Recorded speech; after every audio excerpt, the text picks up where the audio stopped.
Gusto mo bang solusyon sa pananakit ng katawan? Sumabay na sa aming routine. Ako si Libsher at Brock, 40 taon ng eksperto sa ehersisyong kontra sakit. Buwan-buwan, siyam na tuldok 5 milyong tao ang sumasabay sa amin. Pinili ko ang mga ehersisyo para sa routine na ito para makinabang ang buong katawan mo mula ulo hanggang paa. Agad tayong magsisimula sa pinakaimportanteng ehersisyo. Tumayo ka nang nakabuka ang mga paa na kasing lapad ng balikat. Ilagay mo ang mga kamay mo pababa sa likod dikit sa puwitan mo. Dahan-dahan mong iunat paatras ang katawan mo. Pagkatapos, mararamdaman mong hinihila sa harap. Ilagay mo ang ulo mo na ang baba ay papunta sa likod. Huwag mo agad iunat, kundi itulak mo muna ang baba paatras ng ganito. At dagdagan mo pa. Mapapansin mong humihila sa singit, humihila rin sa balakang. Maaring at sana ay humila rin sa likod dahil doon. Iyan ang mga kalamnan na nakaunat ngayon at may kaugnayan sa pananakit ng likod. Dahan-dahan ka lang munang mag-adjust dito. At hanapin mo ngayon ang tamang antas ng tindi. Yung antas na kaya mo pang tiisin at positibo pa rin ang pakiramdam kahit may sakit. Huminga ka ng mahinahon. At dahan-dahan mong palalimin pa ang pag-unat.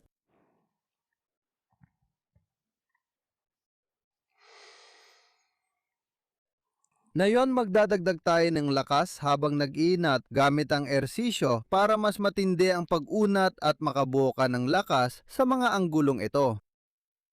Itulak ang mga kamay sa ibabawang bahagi ng puwitan at subukang iangat ang katawan, pero pigilan ito gamit ang mga kamay. Gawin mo ito nang hindi gumagalaw pataas kahit umiigting ka na parang gusto mong umangat. Pagkatapos, mag-relax at pumasok ulit sa pag-unat. At isa pa, gusto mong umangat pero pinipigilan mo. Pagkatapos mag-relax ka at lalo kang pumapasok sa pag-unat. Pangatlong beses na. Sinusubukan mong umangat, mag-relax at lalong umunat. Na yon, pwede mo na ring iunat paatras ang ulo mo. At isa pang beses, hilahin mo talaga paatras. Isama mo na rin ang mga braso. At hilahin pa ng kaunti at dahan-dahan kang bumalik sa taas. Iyan ang pinakamahalagang ehersisyo laban sa paninigas na nangyayari kapag nakaupo. Mananatili tayong nakatayo. Ayusin mo ang posisyon mo, ituwid mo ng buo ang mga tuhod at ilagay ang mga kamay sa mga hita. Tapos, hayaang bumaba pa ng bumaba. Ngayon, ang likod ng binti at ibabang likod ang mararamdaman mong nahahatak dahil may ikli pa ang mga bahaging yon sa nakaraang ehersisyo. Ngayon, hahatakin din natin ito. Kailangang maunat ang mga kalamnan sa ibabang likod dahil palaging kinokontra nila ang puwersa mula sa harap kapag madalas nakaupo. Sa dalawang ehersisyo lang, isa pa atras at isa pa sulong, karamihan ng pananakit ng likod ay nababawasan na. Tuloy-tuloy lang, bumaba pa. At mapapansin mo, may hatak sa likod ng tuhod, may hatak sa likod ng hita, at may hatak din sa ibabang bahagi ng likod. Hahawakan mo ang binti mo kahit nasaan ka. At dahan-dahan mong hinihila ang sarili mo pababa ng pababa. Oo, mararamdaman mo sa likod kung paano ito unti-unting lumuluwag. Hanapin din ang tamang tindi na kaya mong tiisin.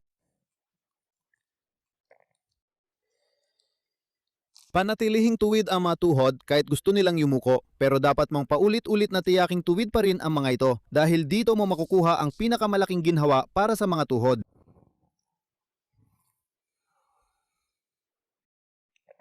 Magtiwala ka at ngayon ay magtatrabaho rin tayo sa pagpapalakas. Angat ka sana, pero kakapit ka ng mahigpit para hindi ka gumalaw. Gusto mong umangat, pero mahigpit kang nakakapit. Pagkatapos ay bibitawan mo at bababa ka pa. Ngayon, mas ibaba pa ang mga kamay mo. Ang layunin ay kahit paano maabot ng mga daliri ang sahig. Magagawa mo yan sa pagdaan ng araw, linggo o buwan. Huwag kang magmadali. Bawat pagre-relax na ginagawa mo ay may positibong epekto na agad sa pakiramdam ng iyong katawan at nakakatulong laban sa mga pananakit mo. At hihilayin mo ulit pataas, magre-relax ka ulit, tapos bababa ka pa ng kaunti. Aakyat ka ulit, magre-relax ka ulit, tapos bababa ka pa ulit. Bitiwan mo, tapos hilayin ulit ng mas aktibo. Ngayon, nag-uusap-usap ang mga kalamnan sa harap at likod kung paano nila aayusin ng maayos ang paligid ng gulugod, balakang at tuhod. At pagkatapos, akyat ka ulit at gagalaw ka pa ng kaunti paatras, tapos paabante, at tapos paatras ulit. At isa pa ulit paabante. At bumalik ka ulit sa taas. Damhin mo kung ano ang nararamdaman mo. Maaring may pagkakaiba na. Ngayon, pumunta ka sa sulok o pintuan. Minsan bihira ang sulok, pero madalas ang pintuan kahit saan. Itaas mo ang mga braso mo sa isang anggulo ng mga 30 degrees. Isang paa sa likod, isang paa sa harap. Unat mo ng buo ang mga siko at sumulong ka. Mapapansin mong may hatak sa balikat at sa dibdib. Maaring maramdaman mo rin ito sa batok dahil nakakatulong din ang hersisyong ito para gumaan ang pakiramdam doon. Maaring maramdaman mo rin ang hatak mula siko hanggang daliri. Unti-unti ka pang sumulong at hanapin ang punto na kaya mo pang tiisin ng maayos.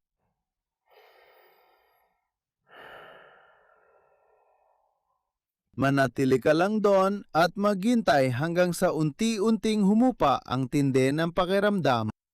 Mapapansin mong kaya mo na ulit kahit kaunti. Hanapin lagi ang puntong kaya mo pa, yung sakit na ramdam mo, pero okay pa sa pakiramdam. Manatili ka muna sa limit mo, tapos unti-unting magre-relax ang mga kalamnan at fascia. Pagkatapos, pwede ka nang lumalim pa ng kaunti.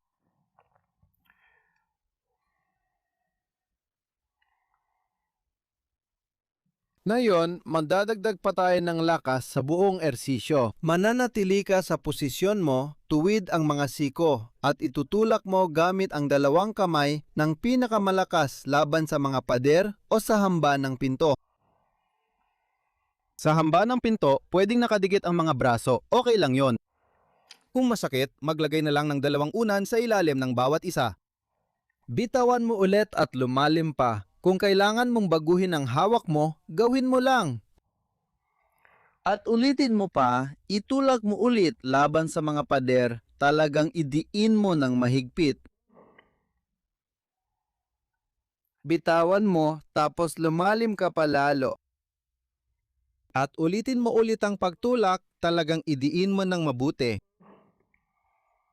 At pagkatapos, lalabas ka, pero iwan mo ang mga braso mo sa parehong anggulo at unti-unti mong hinihila pa atras. At county pa, hilain mo pa ng county pa atras. Pagkatapos, ilagay ang mga braso sa harap at galawin ulit natin ang kabuuan. Hilahin ng maayos, paabante at paatras. Sige, ayos lang. At damin mo ulit. Maaring mapansin mo na mas malaya na dito ngayon. Igalaw mo ng kaunti ang mga binti mo, damhin mo. Kukunin ko na ang knee retter. Kung wala ka nito, pwede kang gumamit ng libro. O kahit anong mailalagay mo sa ilalim ng harap ng paa para mabago ng kaunti ang anggulo. Tumapak ka dyan, unat mo ang iyong binti at sumulong ka. Ipapakita ko ulit. Kung wala kang libro o knee retter, tumayo ka na lang ng paatras, paa nakaturo paabante at mag-stretch para sa guya. Pwede rin ito. Mas epektibo at matindi ang stretch kapag ganito. Pero kahit paano, dahan-dahan mong pinapalalim ang stretch ngayon. Ang tuhod ay tuluyang nakaunat at lalo mo pang pinapalakas ang stretch. Hanggat kaya pa ng katawan at komportable ka pa. Kahit walang knee retter o libro sa ensayo, pareho pa rin ang patakaran. Mararamdaman mo ang pag-inat ng guya sa ibaba ng tuhod sa itaas na bahagi ng guya. Dahan-dahan mo pa itong palalimin. At mapapansin mong lumuluwag ito. At sa ganitong paraan, tinatanggal natin ang tensyon mula sa likod na binti. At pinipipilan natin ang paghila ng guya at hita sa ibabang binti. Sa ganitong paraan, nababawasan ang bigat sa tuhod. Malaki ang epekto nito sa pananakit ng tuhod. Kapag nabawasan ang bigat, mas epektibo natin itong nalalabanan. Patuloy ka lang na lumalim sa pag-unat. At ngayon, kahit paano mo gawin, itulak pababa ang harap ng paa, manatiling tuwid ang tuhod, hindi dapat umaangat ang sakong. Pakawalan mo lang, itulak pa rin ang balakang pasulong o pumasok pa ng mas malalim sa ehersisyo kahit walang gamit. At isa pa, itulak mo pababa laban sa sahig. Pakawalan mo lang, lumalim ka pa. Pagkatapos, lumabas ka muna sa ehersisyo, iunat ang kanang binti sa harap at hilain pataas ang paa hanggat kaya. At sabay mo ring yusog ang iyong katawan pasulong. At bumalik ka sa dati mong posisyon. Konting pag-alok ng binti. Magkomento ka kung kumusta ang pag-ehersisyo. Gamit ang mga libro sa ilalim ng paa o walang libro. Anong pakiramdam nito sa tuhod mo? Kung gaano kagaan ang pakiramdam nito. Pagkatapos, para sa kaliwang paa, kung paano nakaunat ang binti. Kung walang pantulong sa ensayo, tumayo ka lang ng ganito. At palalimin mo, kahit anong posisyon mo, ang pag-unat. Hanggang sa kaya pa ng katawan mo at komportable ka pa. Ang malalim na paghinga ay tumutulong mag-relax ang mga kalamnan.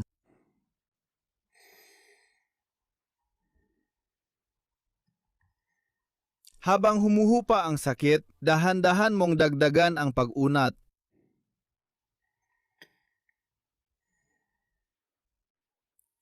At pagkatapos, itulak mo ang harap ng paa mo pababa sa sahig. Kahit anong posisyon mo mag-ehersisyo, itulak mo ang harap ng paa mo sa sahig. Siguraduhin mong nakadikit pa rin ang sakong mo sa sahig.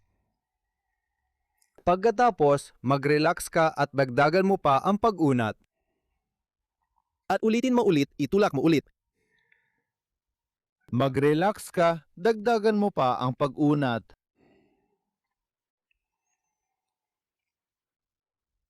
At itulak mo ulit.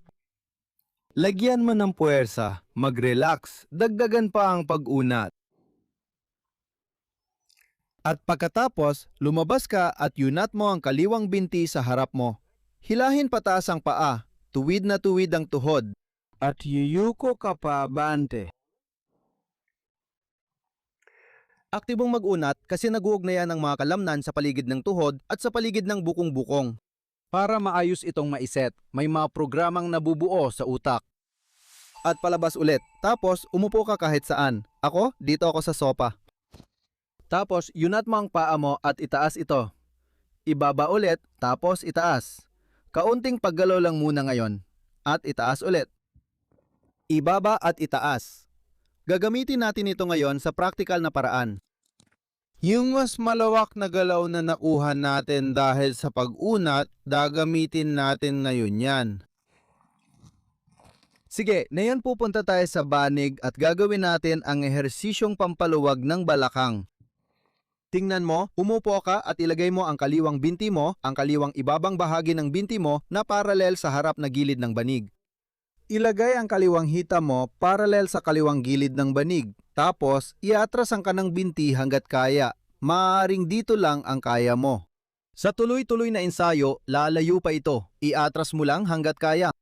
At ilagay mo ang kaliwang kamay mo. Gawin mo ito para maitulak mo ang sarili mo ng tuwid hanggat maaari para maging tuwid din ang iyong katawan. Ganito muna siguro ang itsura nito sa umpisa ha. Walang problema yan. Sa bawat pagkakataon na pinapractice mo ito, unti-unti itong gumagaling. At yan ang pagsasanay na unti-unting nagiging walang sakit sa buong paligid ng balakang. Para sa kasukasuan ng balakang, ito ang pinakamainam na ehersisyo. State of the art. Oo, maganda. Tuloy-tuloy lang sa pag-angat. At nararamdaman mo ang hatak sa kanan sa singit, kaliwa sa itaas ng hita, sa labas, kaliwa sa balakang, paikot. Sa lahat ng bahaging masikip, iuunat natin ang lahat ng bahaging masikip. Magdadagdag tayo ng lakas, hindi sapat ang pag-unat lang, kailangan din may lakas habang iniinat. Idin ang kaliwang paa sa sahig, idin din ang kanang tuhod sa sahig, talagang madiin. Talagang idiin ng mabuti. Pagkatapos, pakawalan mo na. Magpatuloy sa pag-unat. Ibig sabihin, gamit ang kaliwang kamay, gamit ang kaliwang braso, itulak mo pa ang katawan mo papunta sa kanan at likod. At isa pa ulit. Idin ang kaliwang paa at ang kanang tuhod. Paluwagin. Ipagpatuloy ang pag-unat. At ulitin ulit ang lahat. Kaliwang paa, kanang tuhod. Paluwagin. Mas lalo, pang-iunat. Ngayon, bitawan ang kaliwa. Isipin na nasa timbangan ang kaliwang kamay at unti-unting bawasan ng bigat. Panatilihin pa ring aktibo ang katawan. Ito ang sikat at mahalagang aktibong pag-uunat. At pagkatapos, lalabas ka na. At uulitin natin ito para sa kabilang side. Ang maganda sa ersisyong ito, sa bawat ulit na ipapalaya ang kaliwa at kanan mong balakang. At pagkatapos, baliktarin lang ulit ang parehong galaw. Kaya 4 na ersisyong nagpapalaya sa balak ang napagsasama sa dalawang galaw. At syempre, maghintay ulit ng maayos hanggang unti-unti itong lumuwag. Huminga ng malalim, pasok at labas.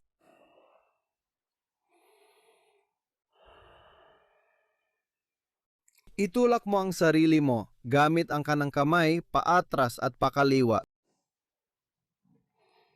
Huminga ng maayos. At maramdaman mo ang pag-unat sa kaliwa. Sa singit, sa kanang balakang, paikot sa kanang bahagi ng pelvis. Huminga ng malalim papasok at palabas. Sa bawat paghinga palabas, subukang lumalim pa sa pag-unat. Dito rin, gusto nating gumawa ng pampalakas na ehersisyo ngayon, ha? Itulak ang kanang paa at kaliwang tuhod sa banig nang hindi gumagalaw ang katawan, na parang iaangat mo ang sarili mo. Dapat yata iangat ang kanang puwitan mula sa sahig. Mag-relax at itulak pa gamit ang kanang kamay. Pakaliwa at paatras gamit ang katawan. At isa pa ulit. Ang kanang kamay ay tumutulak. Kanang paa, pasensya na, kanang paa ang tumutulak. Tinutulak pababa ang kaliwang tuhod. At ikaw ay mag-relax ka at lumalim pa. At huminga palabas. Lalabas ka, hihiga ka ng patihaya. At magmambays pa tayo ng kaunti ngayon. Ibig sabihin, itaasan ka ng binti ng 90 degrees at hilahin pataas, tapos ibaba ulit. At hilahin ang kaliwang binti at ibaba ulit. At hilahin ang kanan at ibaba ulit. At hilahin ang kaliwa at ibaba ulit. At ang kanan ulit. At ang kaliwa ulit. At pagkatapos, babangon ka ulit. Lumuhod ka ng nakaapat ang kamay at tuhod kung masyadong sensitibo ang tuhod mo. Bigyan diin ang salitang pa dahil sa ehersisyong ito, unti-unting hindi na magiging sensitibo ang mga tuhod mo. Pagkatapos, ilagay ang mga tuhod sa unan, sa nakatiklop na kumot o sa kahit anong malambot. Iunat mo ang mga paa mo. Tingnan mo kung hanggang saan ka abot paatras. Bago pigilan ng tuhod o ng hita mo. Mas maganda kung makakaupo ka, pero kung hindi, manatili ka lang. Pwede ring maglagay ng unan sa ilalim. O kaya sumuporta ka gamit ang mga kamay mo para kayanin mo pa rin ng maayos.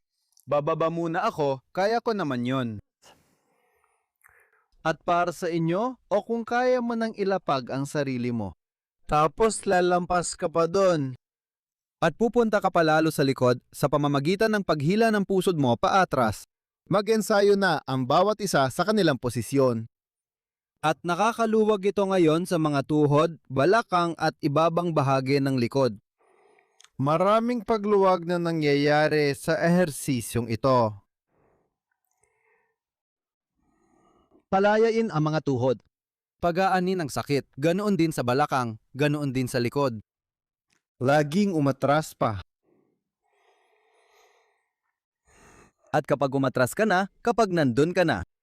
Tingnan mo na sumasabay ang pusod para maunat mo ang balakang. At huwag kang mag-arko sa likod sa taas ng balakang. Oo, isama mo ng buo ang balakang. At dito rin, kailangan natin ng ehersisyong pampalakas. Ibig sabihin, itulak mo ang mga paa mo ng pinakamalakas laban sa sahig. Sige, pakawalan mo na. Lumalim ka pa. At ulitin mo, itulak mo ang mga paa mo sa sahig, talagang madiin. Pakawalan mo, lumalim ka pa. At ulitin mo, itulak mo ulit. Pindutin mo ng madiin. Bitawan mo, lumalim ka pa.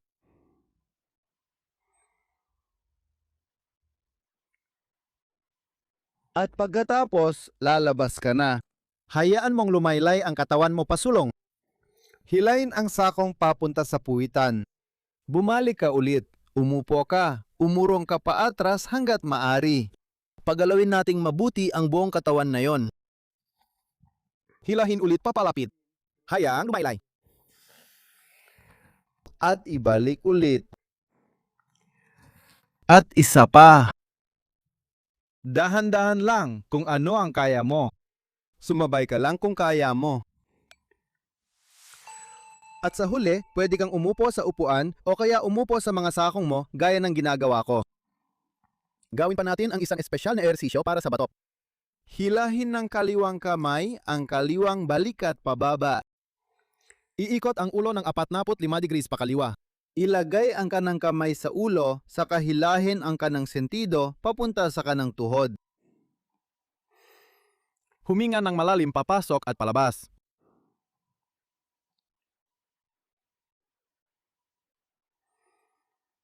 Palawakin pa ang pag-unat. Mapapansin mo na sa likod kaliwa ng batok mo may nararamdaman kang pagbabago. Napapaginhawa nito ang batok. Nakikinabang din dito ang ilang bahagi ng muka. Nakikinabang dito ang panga, pati ang balikat.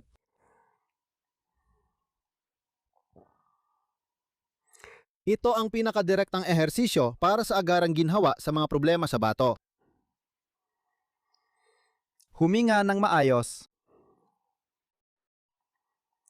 At pagkatapos, sisimulan mo at hiilahin mo ang ulo mo paatras, pataas, pakaliwa.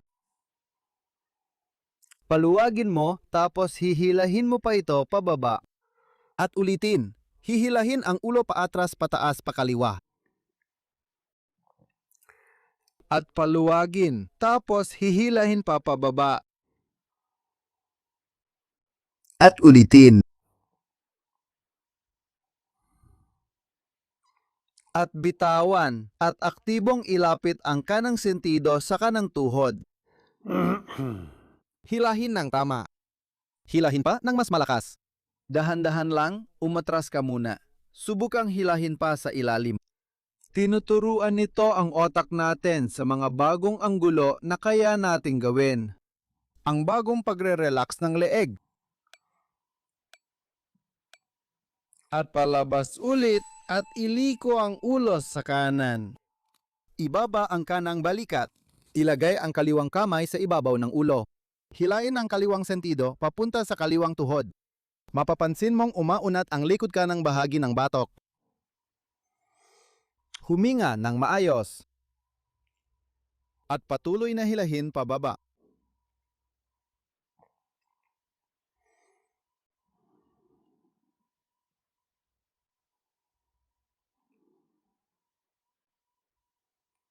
Kapag napansin mong lumuluwag, ayusin ang tindi. Lagi namang ganun, sakto lang na masarap ang sakit. Dapat maramdaman mo ang hila. Oo, tumigil sa pag-unat kapag sumasakit na. Sa tingin ko, malaking pagkakamali yon. Dapat mong pasukin ang sakit pero hanggang sa puntong kaya mo pa at okay pa sa pakiramdam. Doon ka magkakaroon ng pinakamainam na balanse ng oras na ginugol mo at ng mga positibong epekto na makukuha mo.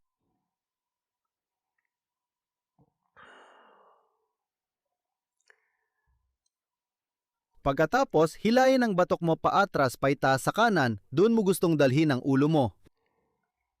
Mag-relax ka at ituloy mo pa ang pag-unat. Ulitin at hilahin mo. Ituloy mo pa ang pag-unat. At hilahin ulit. Pakawalan, ituloy ang pag-unat. At ulitin ulit ng aktibo. Ang kaliwang sentido ay lalong lumalapit sa kaliwang tuhod, manatiling tuwid ang likod. Hilahin ng maayos. At hilahin palalo. At dahan-dahang bumalik palabas. Iikot ang ulo pakaliwa. At ngayon, ilalapit natin ang kanang sentido sa kanan at pasulong. Gamit ang kaliwang sentido, pakaliwa at pataas. 2, 3 beses. Pakilusin natin ang buong bahagi.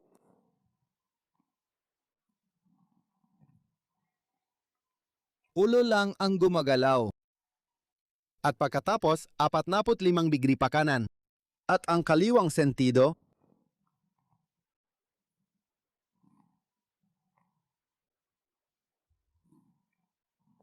pumunta sa kaliwang ibaba. At sa kanang itaas. Sige, damin mo ang nararamdaman mo ngayon. Kung gusto mo ng mas detalyadong buong katawan na paggabay sa pag-alis ng sakit, may libre kaming gabay na may dagdag na paliwanag at tips para sa'yo. I-click mo ang link na ito at i-download ang libreng gabay.